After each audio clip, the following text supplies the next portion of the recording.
Welcome to the TED Ed Podcast, where we delve into the issues that shape our daily lives and drive our productivity.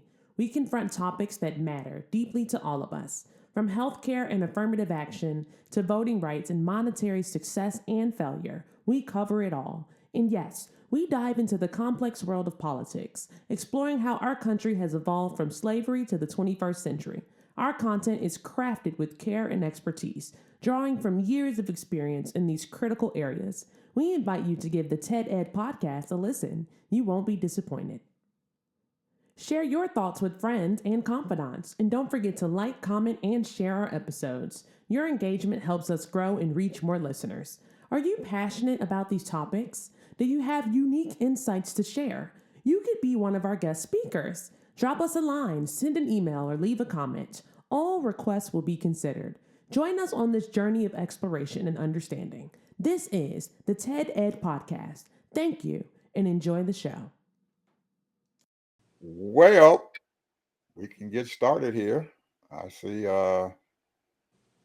Mr. Harvey is here. I don't know what he got to say, but he's been sending me text messages.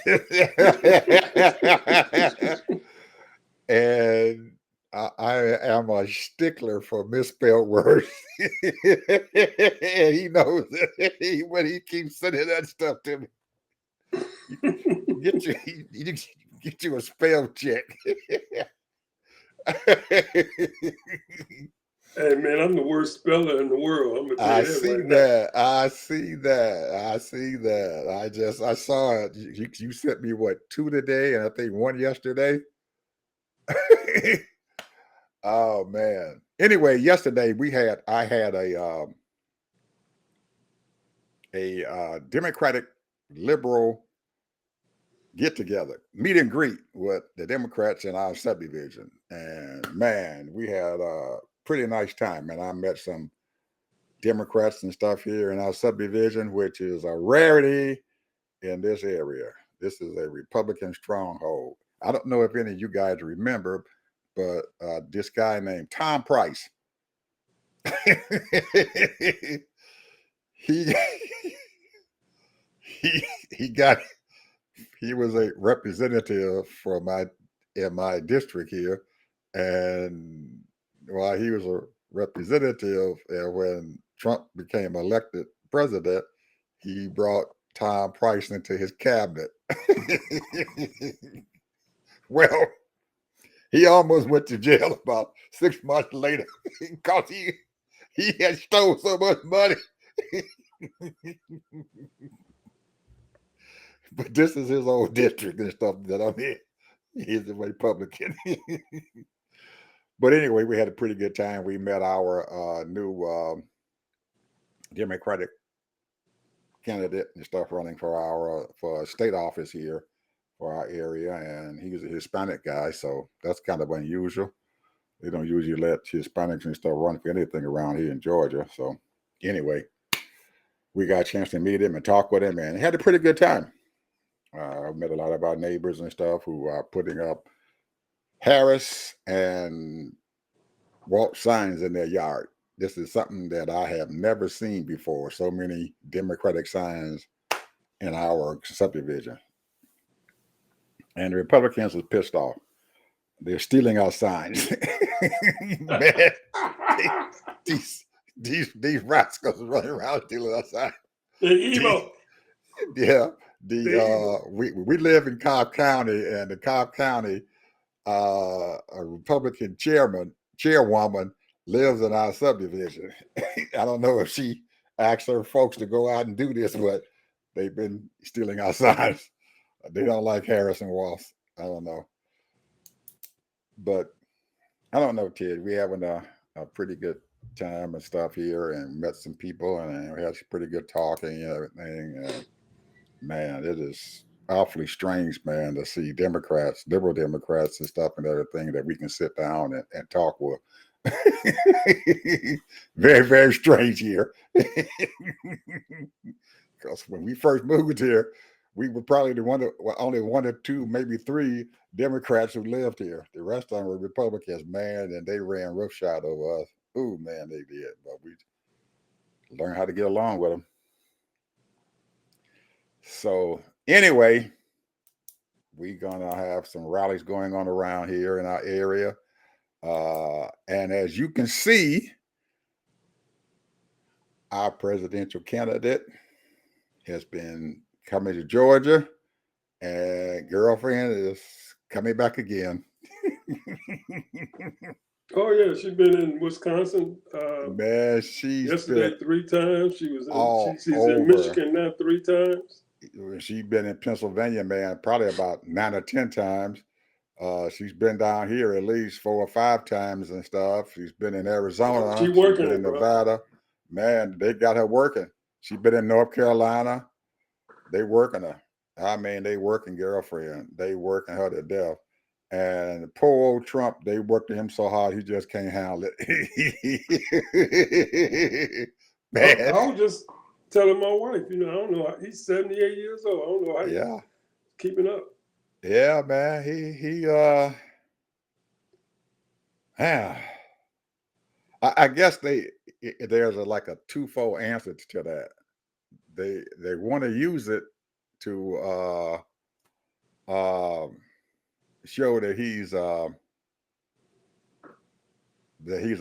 a strong candidate, but they also want to be able to get it over arrest because man, I can't believe some of the stuff he's saying. Did you see the interview down what he did in Miami? I guess that was in Miami where he was before those Hispanic folks, and the video went viral. They heard that they said he sat there and told them Mexicans that January 6th was a love fest. And the man had already told him, and who asked the question, already told him, he said, I ain't gonna vote for you, but give me a reason for me to vote for you. Why did you get involved with January 6th? Why are you denying that you lost the election? And he got up there and said that it was a love fest. And did crack a smile.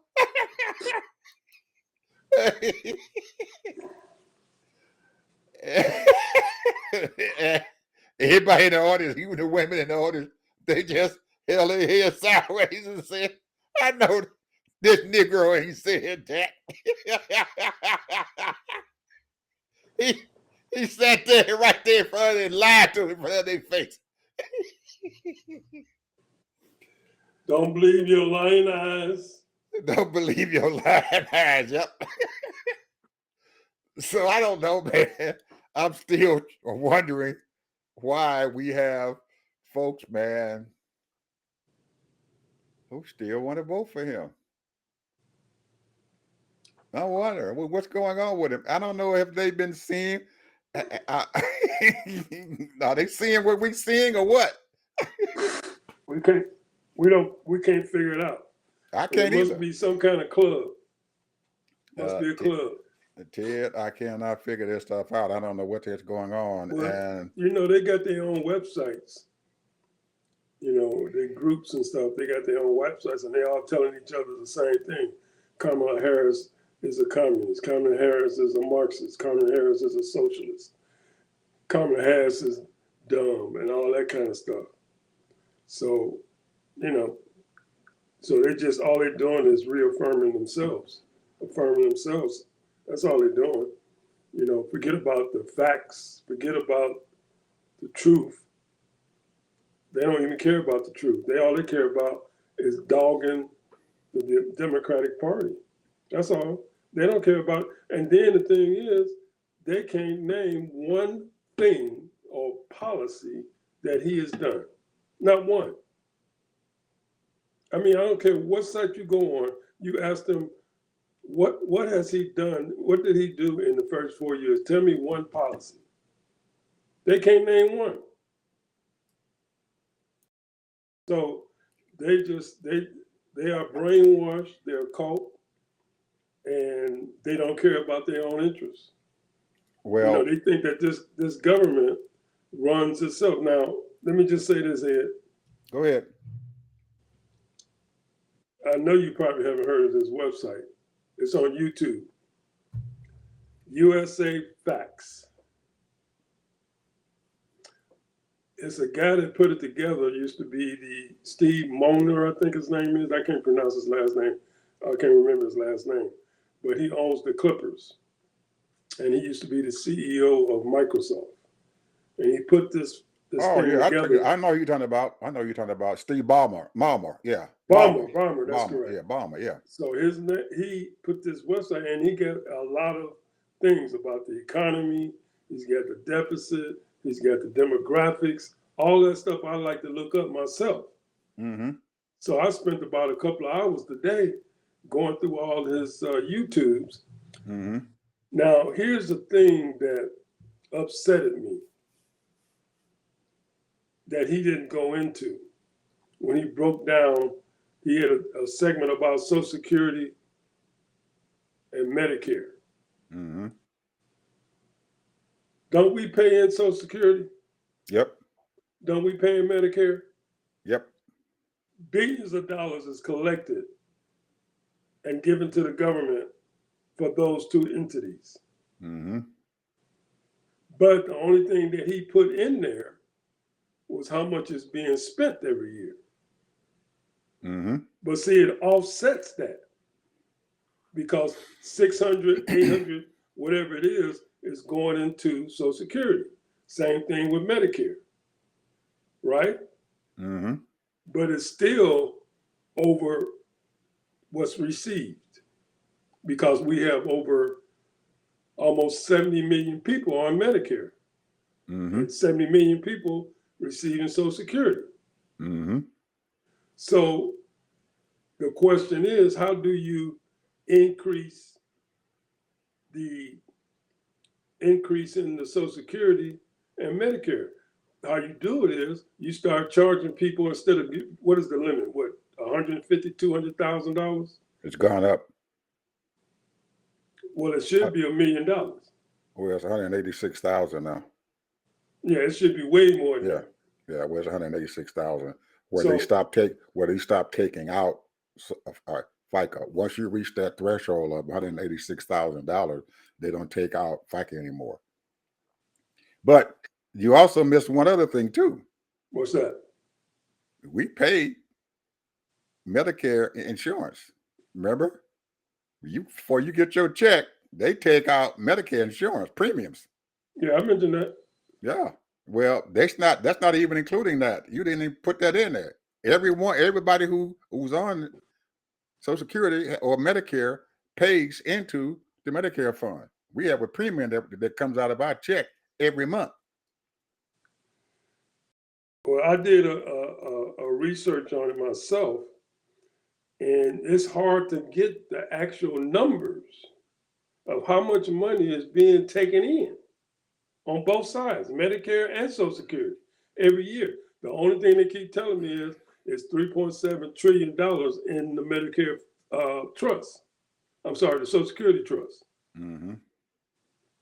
So we know a certain amount of money is being taken in, but where is that money? Is it going in, and how long it's been going in? Is it overspent, or has it been whatever? But the bottom line is that something is going on with the government, and they're using that money for other than paying Social Security recipients. Correct. That's the problem, and we already know that Ronald Reagan took out $2.7 trillion out of Medicare. Yep, to pay down the national debt. No, that wasn't to pay down the national debt. He taxed the American people. And I don't know. I can't say. You might be right. I don't know what he took it out of the Social Security fund. Well, he might have did that, he took it out of their fund. He raised them when he came in office, bro. It was only it wasn't even $1 trillion that was owed. When he left, it was $5 trillion. That was a lot of money back then. And he also, like I said, but you have to remember, Ted, that he had that savings and loans crisis also. The same thing that Obama inherited. He inherited a savings and loans crisis. That was That was Bush 2, Bush 1. No, that was him. He inherited that savings and loans crisis because that's how I bought my second home because of that savings and loans crisis. And he was the president then. I bought my home in 1985. He was the president then, and they had the savings and loans crisis, and Mary Crest savings and loans went belly up, and they own that house that I bought, and I bought that house from them because they had gone. That man had so many bankruptcies in his office, man. They tried to make like he was so great. He had hundreds of thousands of bankruptcies. And they still didn't learn their lesson. Well, like I said, he robbed. He said he was going to pay it back. Remember, he took the money out of the Social Security fund to pay down the debt and everything, and he said we're going to pay it back, and they never put that money back in there. That money never made it back into the Social Security Trust Fund. Never made it back. But here's the thing that really irks me is that, and I've said this before, when Clinton got out of office, he had a balanced budget. He didn't overspend his national budget. And the thing was, everything that he was given a good economy. And I'm talking about Bush too. And what did he do? He gave tax credits. He gave everybody, what did he give everybody? $600 and $1,200? Yeah, Bush. It was, I think Bush gave us $600. It wasn't a lot, but he only gave us that one time. He gave us that money one time. I'm gonna give the American people their money back. Yeah, I'm gonna give them some money back. But we have to remember though, Ted, he created that war. Well, that's what I'm saying. That was the next that step. That war that he started in Afghanistan, man. Iraq, man. We still paying that money down in that daggone war that he started. Yeah, still paying for it. We got over 200,000 Iraqis right here in this country. And the reason why we still paying it back because they're still soldiers and stuff and everything who were injured and stuff that we're still paying for. Yeah, paying the disability checks and stuff every month. War. Same thing. Yep, he created that war, which caused us, man, that was a big leak in the payroll. Those two wars cost us over $8 trillion. Did you see? He bankrupted the country. Did you see the interview that Trump did with the Chicago Economic Club and the CEO of the Wall Street Journal or Newsweek or whatever it was? Yeah, I saw it. He told Trump that if he gets in office, that what he's trying to do and everything is going to create $7 trillion more to our debt. And he called a man a liar. So you don't know what you're talking about.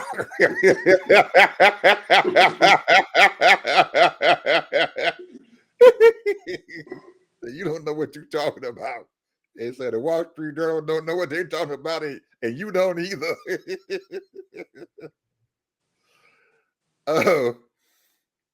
Trump's goal is to break America. That's his goal. His goal is to divide and break America the best he can. And then somebody else will come along. Because, see, this is in their agenda, man. You have a lot of people that's against America, that's trying to destroy America. What they don't want, this is just my own opinion now, and I'm just going to say this. What they don't want is the changing of the guards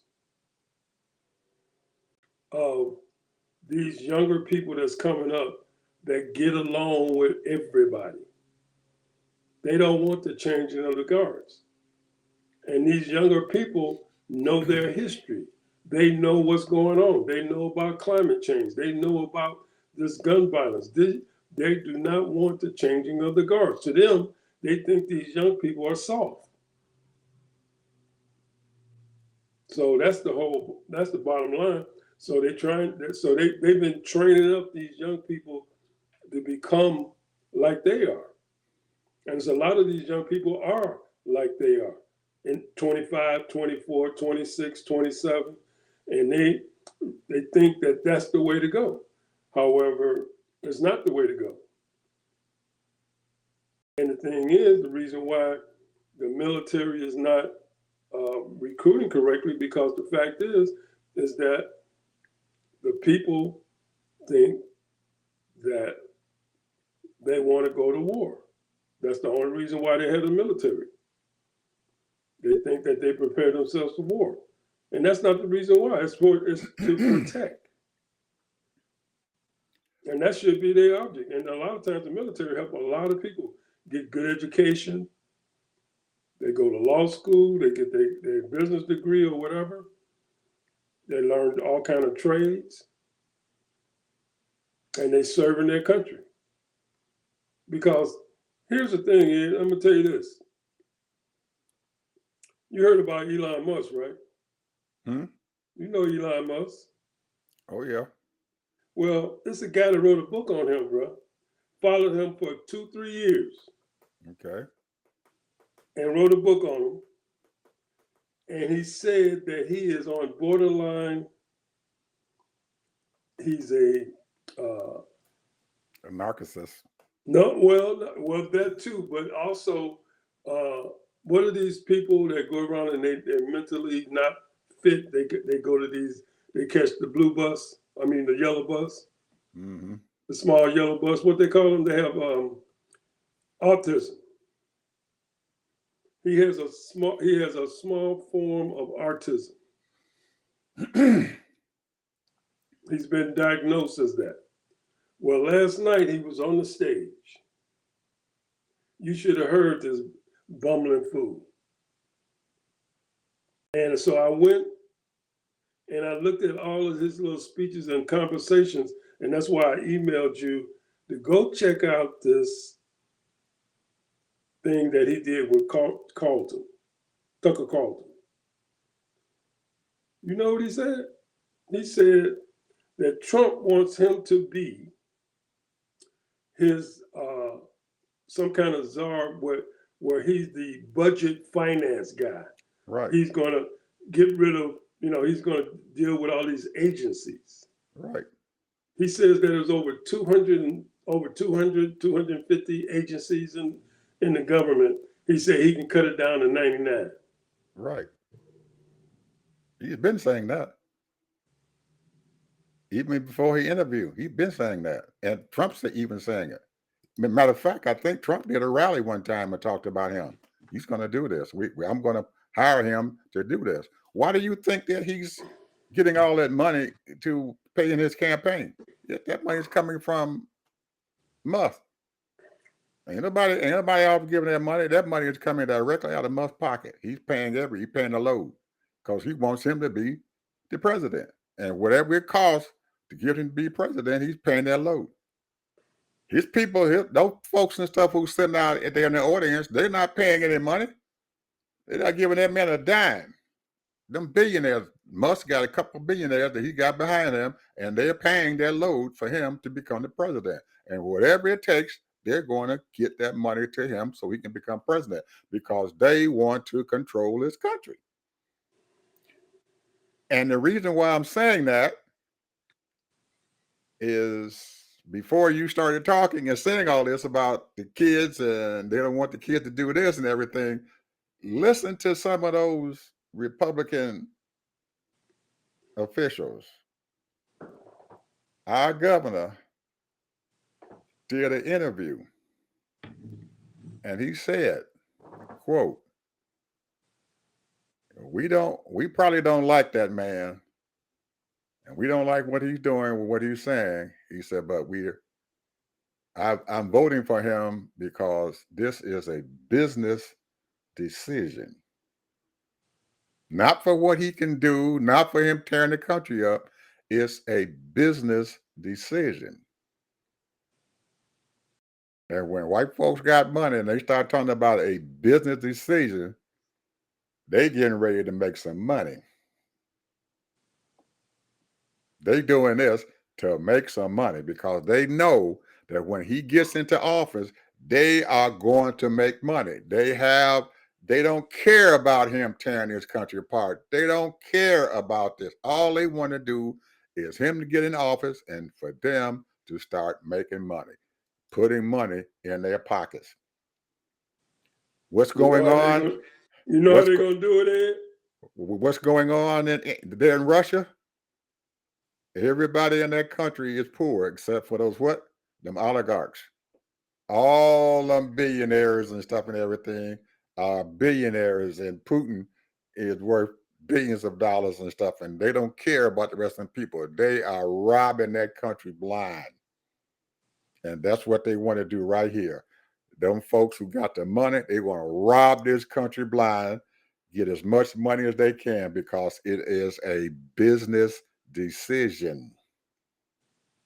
Well, I looked on here and I'm looking at this guy received a total of over $15 billion with contracts, commercial contracts with commercial crew program 2.6, 2.9, Air Force contracts 2.8, U.S. Army a few 100,000, total of $15 billion that he has collected over the years from the government. So he's been living, that SpaceX program has been living off of the government. That's why he can shoot up these little cheap rockets and they get blown up. So what? Keep on doing it. Let's take a step back to it. Let's go back about 4 years, maybe 5. When Elon had started that car company up, Tesla. He was broke. Yep. He was broke. And he went from being broke to the richest man in the world in 5 years. He shot past Jeff Bezos so fast it's a crying shame. 1 month he was sitting down there almost at the bottom of the list, and 5 months later he's worth $200 billion.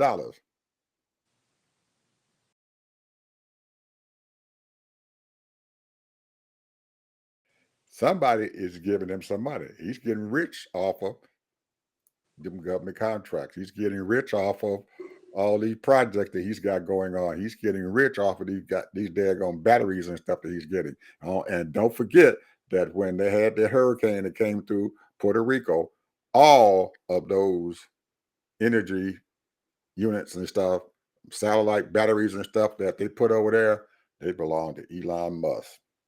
And the government paid him to put that stuff out there so those people in that country can have electricity. And that stuff's still sitting there.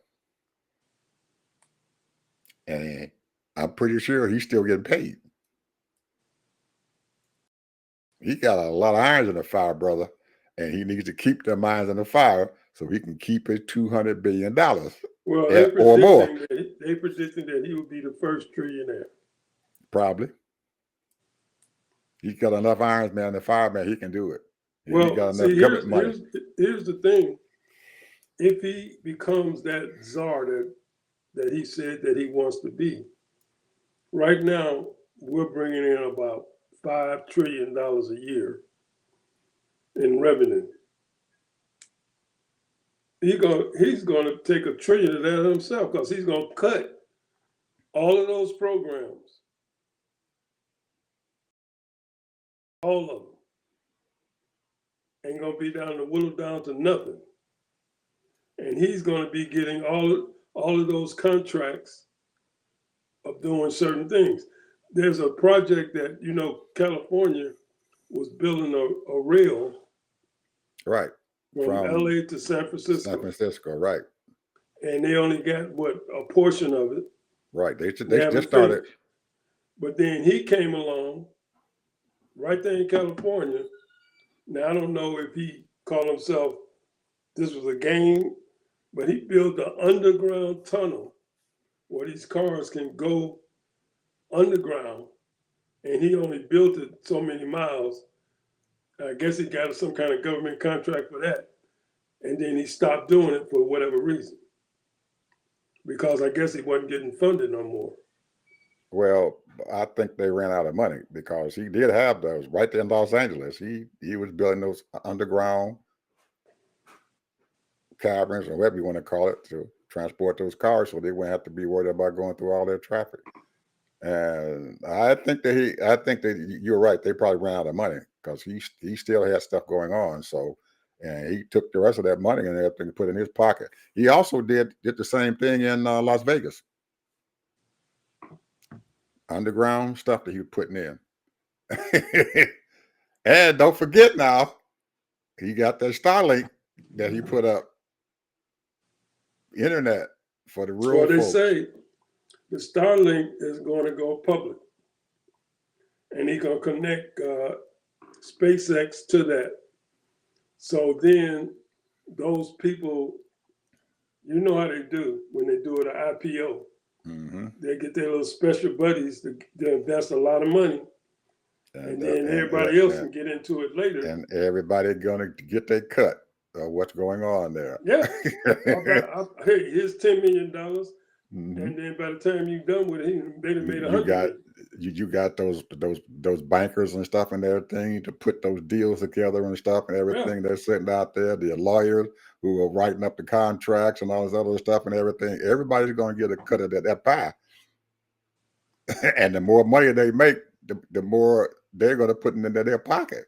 So I'm getting back to that same answer that Brian Kemp gave. It is a business decision because they know that Kamala ain't going to let them do that. She ain't going to let them do that. That is not in her agenda. Nowhere in her agenda. She's talking about putting money where? In the middle class. Trump's talking about making them billionaires rich. Richer. I'm sorry, richer. They'll bring a few other people along. Right. Brian Kemp, one of them. He's thinking he's going to dip his hands down there in the honey. All of them. Everybody This is the deception, bro. This here is the whole thing. But these Ted, people think they become rich. You know, right. They think they little. You know, they might get $4 or $5 million out the deal. They ain't no money, bro.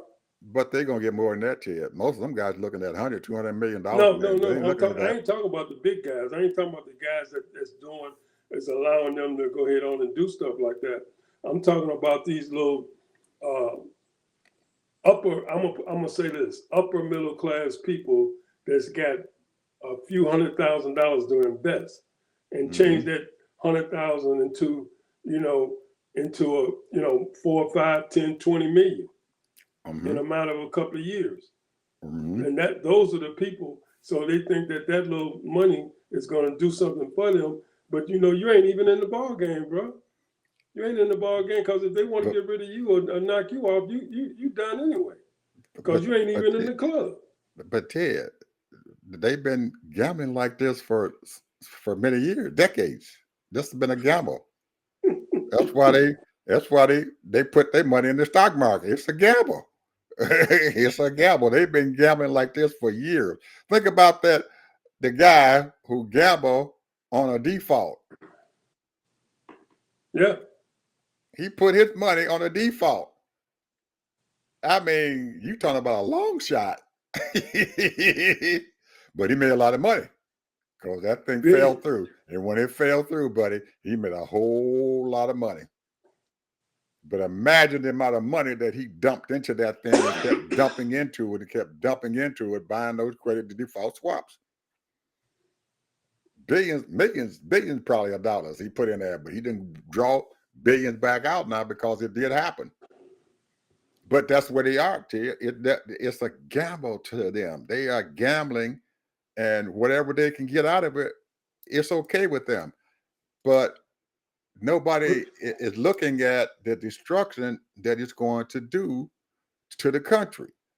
And I believe that the reason why most of them are okay with this guy knowing what he's planning on doing, that they will take the bad because they looking at getting the good and stuff out of it.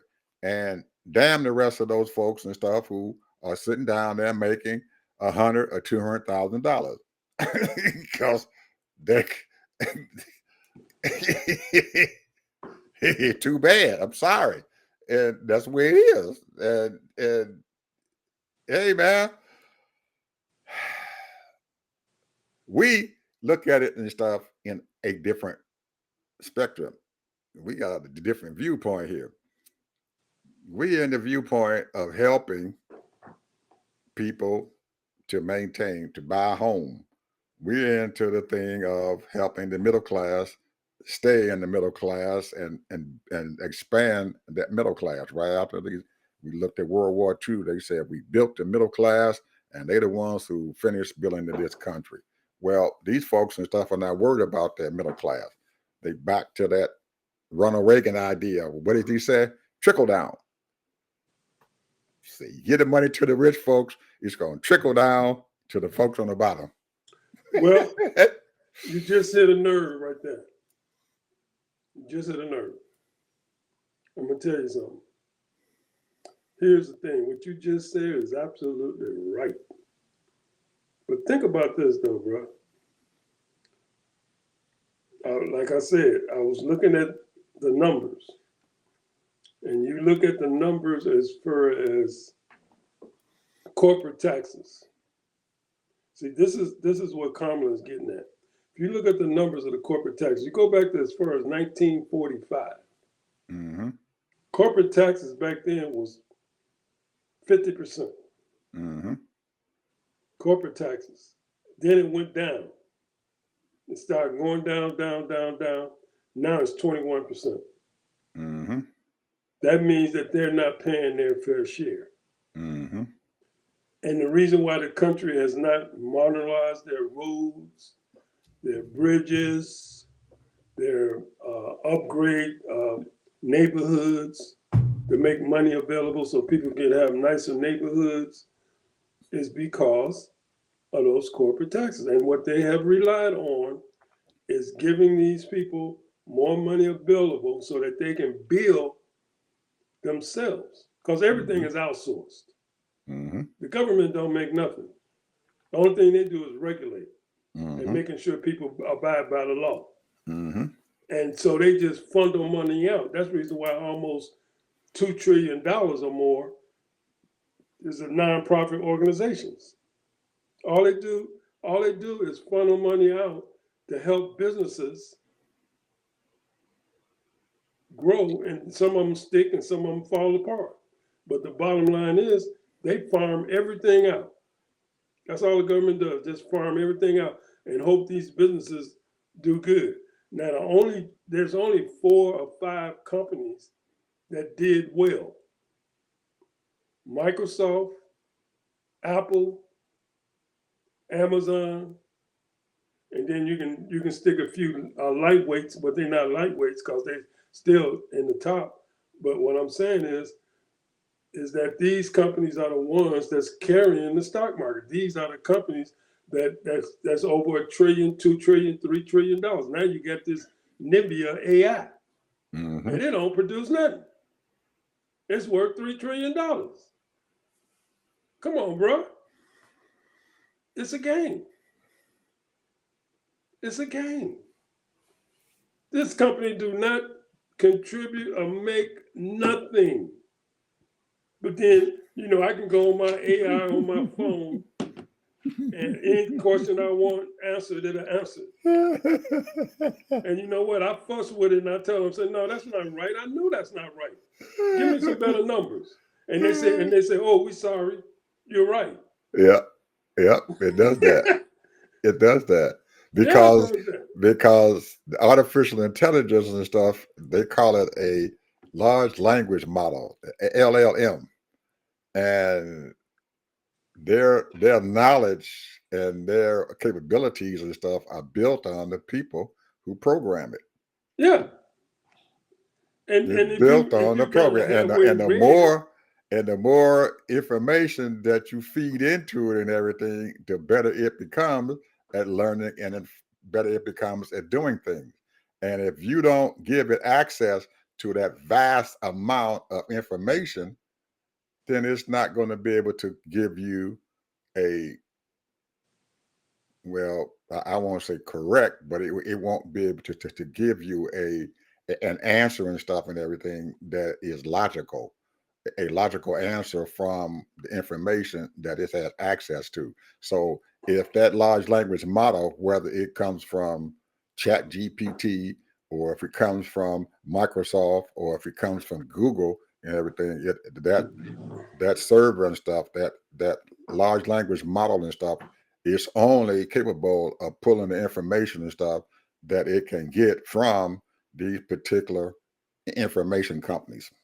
Google probably has the largest amount of information. So if you go to their AI system and stuff and everything called Gemini, you're probably going to get a better logical answer. But if you just go into Chat GPT and all these other folks and stuff and everything, they don't have access to that. But Ed, here's the deal: if you're not real read, I don't read as much as I used to, and do a lot of real book research. But from my experience on reading and knowledge that I have, I know the AI is giving me bullshit. Yep, sometimes it does. Yeah, and so what I do is I correct it and say, no, you got to come better than this, bro, in so many words. So what I'm saying is, take somebody that has not halfway read, don't know nothing, and they're asking questions, and they take the word of that AI. They take that word of that AI and they run with it. This is the truth, and it's not. So even though you're using artificial intelligence or whatever, you still have to use your intelligence and stuff. Your common sense and everything has to intertwine into those answers. And your knowledge and experience. Because these people, man, they sit there and say, well, they just rely. You can, I never did this, but I might do this now and ask them questions about Trump. And then and they'll tell me certain things that I know it might be a lie. Or they won't answer at all. If you give them, it'll say, I'm not capable of giving you that answer. It has told me that numerous amount of times. I'm not capable of doing that, especially political questions. If you ask it a political question, it's most of the time it's gonna come back and say, I can't answer that. Or do a Google search and stuff on it, which anyway, I don't use anything but Google's artificial intelligence. That's how, because I know that Google has the most data and stuff and everything that they're pulling in constantly all the time. They're out there and they have huge libraries of information and stuff that their AI and stuff has access to. So you're going to find out, and the reason why that MIBI and stuff has become so important and so rich and everything is that it is using certain information that is being fed and stuff from people building these images and stuff. Everybody wants to have a life-size image. A lot of people want to be able to tell AI, give it a description of something, and it will build it for you. That's how they build websites and stuff now. They take that and they'll tell AI, I want this to have this. And the more information that you give it, the better your website's going to be, or the better your image is going to be, because it can create an image. Here. Go ahead. Think about this. We was talking about oligarchs.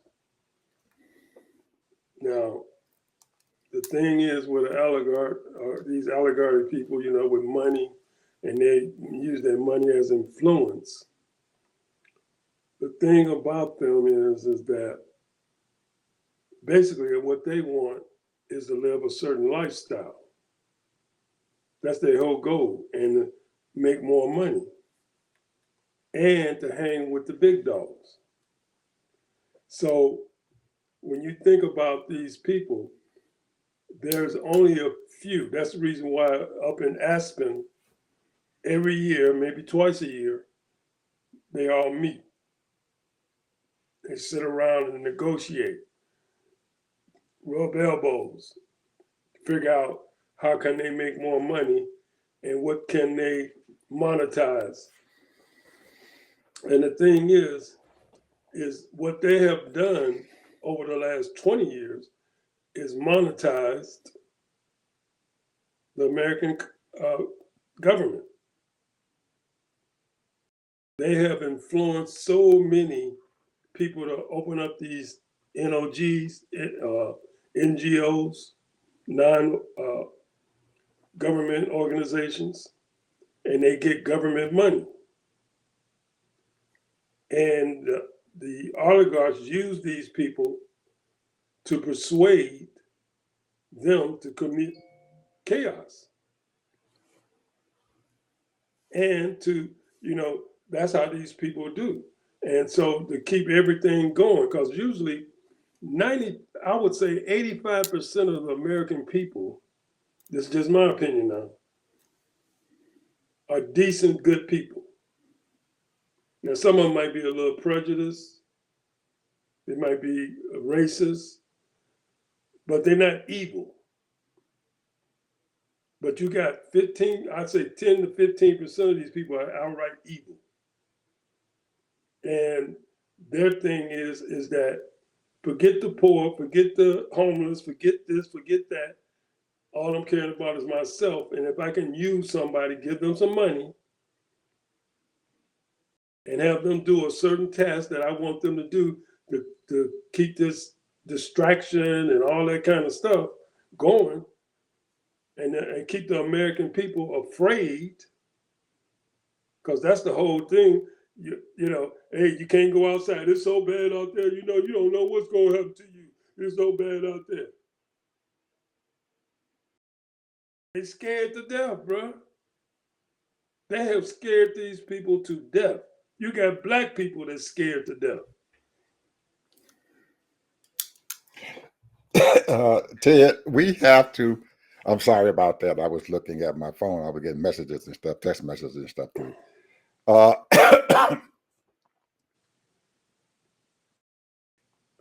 We have to be smart enough to realize what these folks are doing, because the people who have the money, they are driving what's going on in this country. And you know that. You got enough money, you can buy anything you want to buy. So they're taking their money and they're using it and everything to create things for people to buy or to use or whatever, and they're making money off of it. Their idea.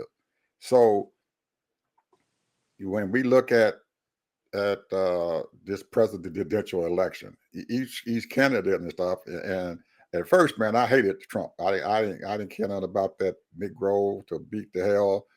My thing was personal and stuff and everything, because I wanted to see a black woman to attain the office and stuff. So it's an emotional thing for me to have her to be the president. And sometimes you have to take the emotions out of your actions. And that's what I have done and stuff now so far. The closer it's getting to the time this thing is over, I'm taking my emotions away. And I have to I have to look at it in a measured manner. It's a chance that Kamala may not make it over this thing, but she has a good chance of taking it. So if this guy and stuff, Ted, becomes the president of this country, what are we going to do? Well, number one, we know you hate America. But what are we going to do? I'm talking about the little people like us, the ones that we're talking about, no power, the ones bro. that we ain't got no power. It doesn't matter about the power. It does, well, and the Marshall power. Ain't gonna do it. Well, even if Kamala becomes the president, we're gonna have the same amount of power if either one of them become the president. The same amount of power we're gonna have. Right now, our only power is our voice. Well, he's talking about taking away our voices, so we can't we can't talk. We can't get on our podcast and tell people what's going on. So what do we do? How do we get through this? I think we need to have a alternate plan, a plan B and a plan C and stuff heading into what's going to be happening. Because my wife told me something, and I remember what the heck happened. In the year 2000, and Al Gore was the nominee for the Democratic Party. And it got down to some Chad marks in Florida. And that's how Bush became the president. He didn't win. It came down to them 9 knuckleheads sitting up there on top of the hill in a black robe saying, "Stop this crap right now. Bush is the president." They the ones that chose him to be the president. And Ted, that was the most demoralizing period of time that I ever had in my life, man. When that son of a gun was named the president of the United States. It hurt, man. I'm telling you, Ted, it hurt me deep, man. I couldn't function, man, for at least 6 or 7 months. I couldn't, because I couldn't stand the fact that this man was going to be running this country. But after them 6 or 7 months, Ted, I had to still live. My family had to live. So I have to understand what I needed to do to survive in that environment. So now we come to the year 2024. We already saw in 2016 just a touch of what this man can do. And he's coming back again in 2024. And you got a whole lot of people out there, Ted, drinking that water. What do we do? Something we need to talk about, think about, the closer this stuff is getting. That's a good question. That is a good question. And what do we do? What do we do if Trump wins? If that son of a gun, if they get that, if he wins that Electoral College, what do we do? Because he ain't gonna win the popular vote, but he might win the Electoral College. What Well, do we we know do? for a fact. Here's the deal. Who's the second person in, well, he's not the second person in line, but he's basically the other side of the leader, the speaker of the Democratic side. Is he going to be as strong as Pelosi? Hakeem Jeffries, probably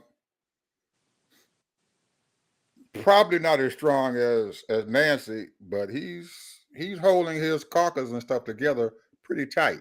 I thought that these last 2 years and stuff and everything, by them electing him to be the minority leader after Nancy resigned from her position and stuff, that those Democratic congressmen and stuff there were going to break away from him. They weren't going to follow his lead. But so far, they've been following his lead. He's had a few defections and stuff, but overall and stuff, they've been following his lead. And all the pollsters and all the prognosticators are saying that Democrats are going to probably win the House. It's a given. And I think the Republicans already know that. Democrats are going to win the House. So he will become the Speaker of the House. So, but you can't depend upon him being the stopgap and stuff for Trump and everything, because he is not in his Project 25 is not dependent upon what Congress does. It is dependent upon what he does.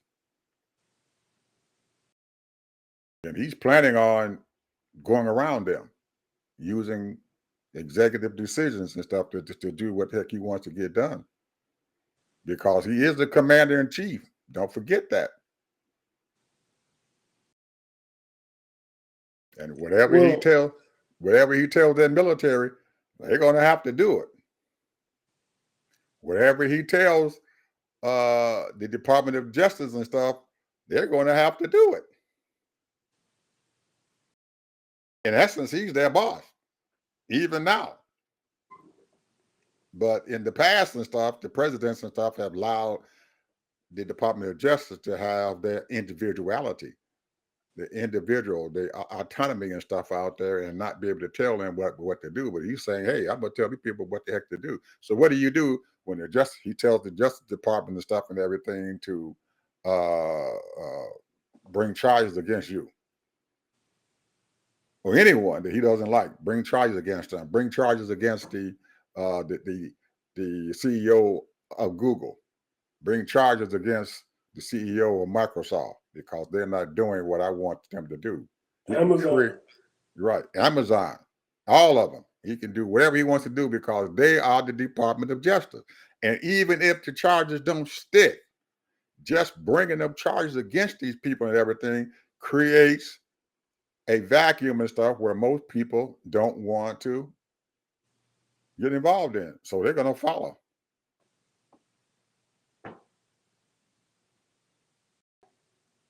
Yeah, well, they're going to follow. He's got this. He has now the people who put that Project 25 together. They're not stupid people. These folks ain't stupid. Yes, they are. They're very smart people, but but their ideology and stuff is in the wrong place. Well, there you go. That makes them stupid. Right. You can't do that. You can't play them cheap and everything. If Trump wins, we're in a war, brother. We're in a war. You know, if you've read a large portion of Project 25, you have people that are sycophants that they want to recruit. And they are yes men all the way. Right. And then Trump is going to have other people supervising these people. Correct. And they're going to be having snitches. Correct. To make sure that they're online. Correct. But now, we also their whole thing is to stop the growth. This is my opinion. Black people. Anybody of color. You talking about brown folks, the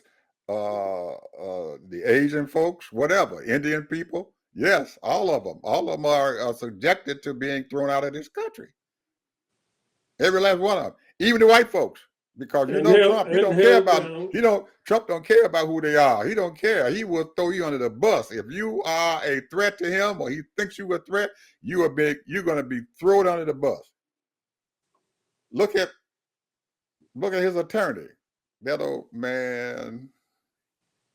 His attorney is looking real bad. The ex mayor of New York, what's his name? Giuliani.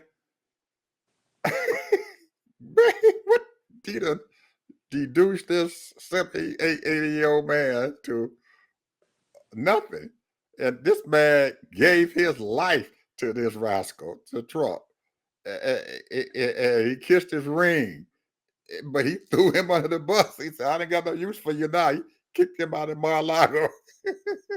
So this is what these folks who are backing him up can expect. But most of them are looking at him and saying to themselves, he ain't going to do this to me. Okay, he won't. Get ready. Yes, he will. Ted, yes, he will. Ted, we got to.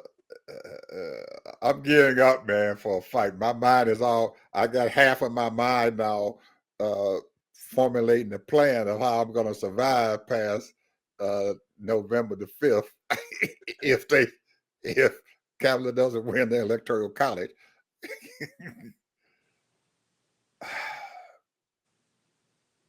Well, that's something that, I've never really, the only thing that I've been saying, I'm getting my passport ready. Well, I'm not leaving this country. This is still my country. I ain't letting that son gun run me out of this country. I'm gonna make it. I'm looking at how the folks in Russia are surviving with Putin as their dictator. The same as what Trump wants to be. He wants to be like Putin, and but he wants to be United States. And the people who are in Russia and stuff, they are surviving and stuff right now. So they've gone into a total survival mode. How they're going to be able to do it? And most of them, I would bet, if we went and had someone going into that country and spending maybe a year or two and stuff with the people and stuff down there on the bottom and stuff, you're going to find out they got a lot of underground stuff going on, black market things that are happening, so they can be able to live, even including buying food, buying whatever they want, television sets, shoes for their children, all that, diapers, milk, all on the ground. But Ed, all of that's wonderful, and survival and Isn't all that wonderful? It's horrible. No, what you're saying is what they're doing. But what I'm saying is that the American people have been hoodwinked to think that this man really cares about America. And the point is that if we have to go to some semblance to that survival mode, we have a problem here because we have too many ethnic people here. We're a melting pot. We are a melting pot. Over there, they're 99% white. So here, they have, you heard him say he's going to send the militia, not militia, but the army, might as well be the militia, going to send the army after people. Mm-hmm. And that ain't even talking about the police people. Mm-hmm. So he ain't in charge of everybody in every second of the minute. Mm-hmm.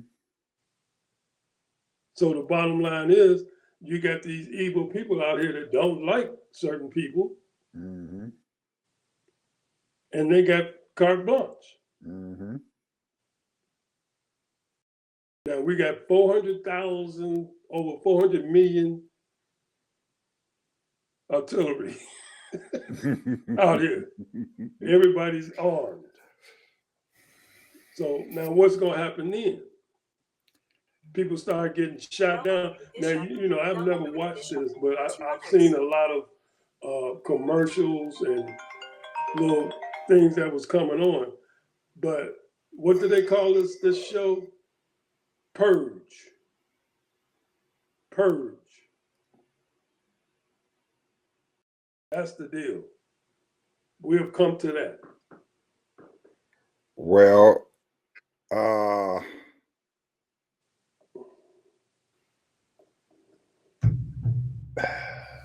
Ted, we're gonna be in a war. That's all I can say. If that man wins, we're in a war. We're gonna be in a war. I'm telling you, we're gonna be in a war. And But I don't care what nobody says. It's up to the white women. If the white women don't give her 55, 53%, she's not going to win. mm-hmm. Yep. She already got 60% of the Latino vote. She got an average of 85 to 90% of the black vote. And right now, she's polling at 47% of the women vote. Mm-hmm. It's up to these white women. That's all it is to it, bro. Yep. These white women We know that. vote against their own interests. Shame on them. They get what they deserve. Just like they got this thing with, they dropping all these, the person that benefited from affirmative action more than anybody was white women. Affirmative action. Absolutely. But now they have reversed that action, the affirmative action clause and stuff, because now the white men are using that and everything to say that they're being discriminated against too and everything. So now we have to deal with them. And it's just a vicious circle. So you're being discriminated against because you are giving someone else a job. So you turn around and say, well, now because you're giving him that, you discriminate against me because I should have it, which brings forth a valid legal argument. Well, I mean, everything's supposed to be on merit, bro. It is. It So is. You are right. You are absolutely right. and I what have to that agree. means, what affirmative action meant to me is giving me the opportunity to get the interview to sell myself that I can do the job. Absolutely. That's it. And that's what happened. You did what you had to do to get through that period in time, and it allowed you to raise your children and stuff and everything so they can be able to do what they needed to do and everything. So do we actually need affirmative action anymore, or should we continue affirmative action and stuff? Or because when they first started affirmative action, what, 20 years ago, maybe 30 years ago, it did what it had to do. It Well, gave us the opportunity. It don't work like that though, bro. Because if you don't But have the that's what's law, going on. let me That's tell why you, they stopped it. that's true. Because you had the law, and they was afraid to break the law to get their corporations in trouble. When you have hiring HR people, you have hiring managers and all that stuff, the Correct. bottom line is they racist and they prejudiced.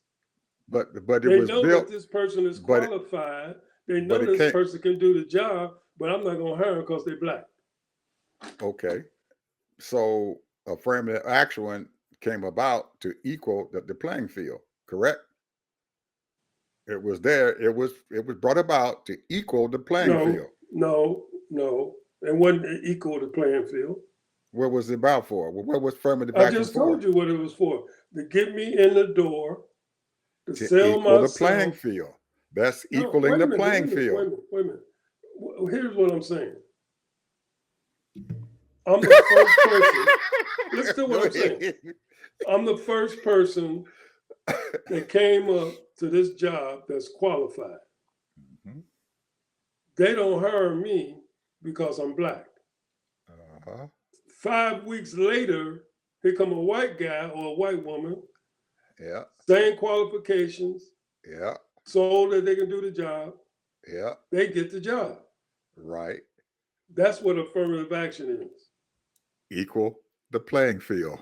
No, that's not equal to playing field. Yes, it What is. it's doing is they're scared that they might get discriminated against because see, then I can file a lawsuit. But Now you it's can't file equal no lawsuit. affirmative action still tried to equal the playing field. Well, I mean, That you was can the say purpose. that. You can say that. That was the purpose of the equal the playing The field. purpose was is to get the qualified person to get the interview. At first, they would just throw my application in the trash. They got to equal that playing field.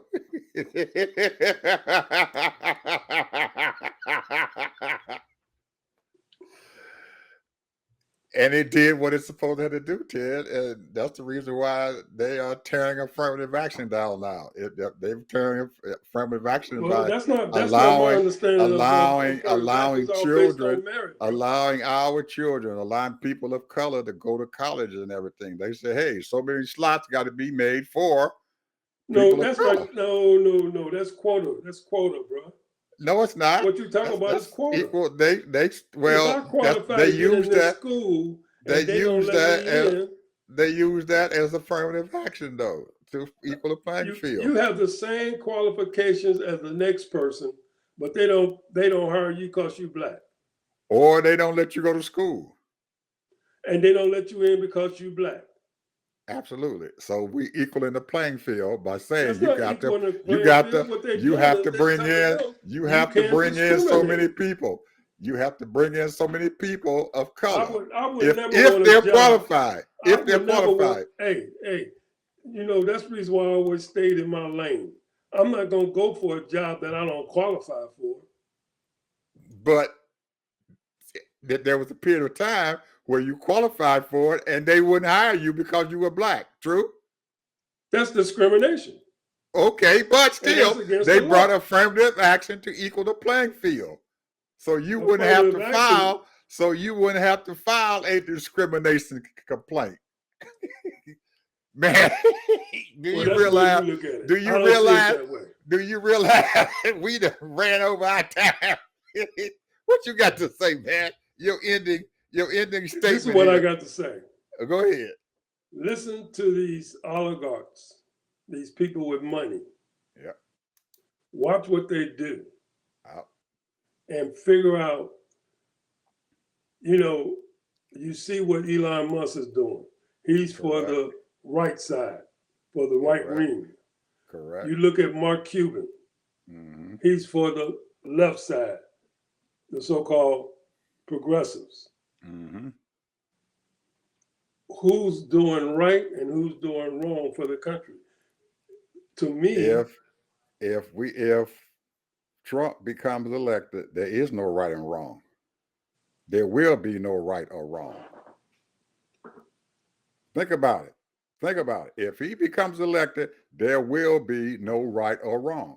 He does not care about right or wrong. Listen to him. He doesn't care if he's telling people that the riot in January 6th was made by good people. Good people went out there and beat up on the folks at the Capitol. He's saying these people are good. That was a love fest. If he thought that was a love fest, we in trouble, man. There ain't no right or wrong. He's saying there is no right or wrong. As long as they are his folks, they're my people, they can do whatever they want to do. They're not right and they're not wrong. well, That's what we're looking at. This is what I'm gonna put it like this. And I don't like to evoke the word of God or say that God's gonna do something. But one thing I know, God hates evil. Yep. So I'm gonna leave it like that. I believe that. And there's a repercussion. I believe that. And I'm not leaving the country. I don't care. You can leave the country you want to, and I'm not leaving. We're gonna have to do our podcast long distance there. Because I ain't leaving. It's staying right here. I ain't letting him run me out of my country. I got brothers that want me to get out of Dodge, bro. I know. They want you to go. But I'm telling you, I'm not leaving. I'm not. Matter of fact, if he becomes the president, I'm gonna be defiant and staying here because I'm gonna make it through this crap. All right, anyway, people, we had a hell of a conversation today, and I hope you guys enjoyed yourself. Hey, have a good day. Bye.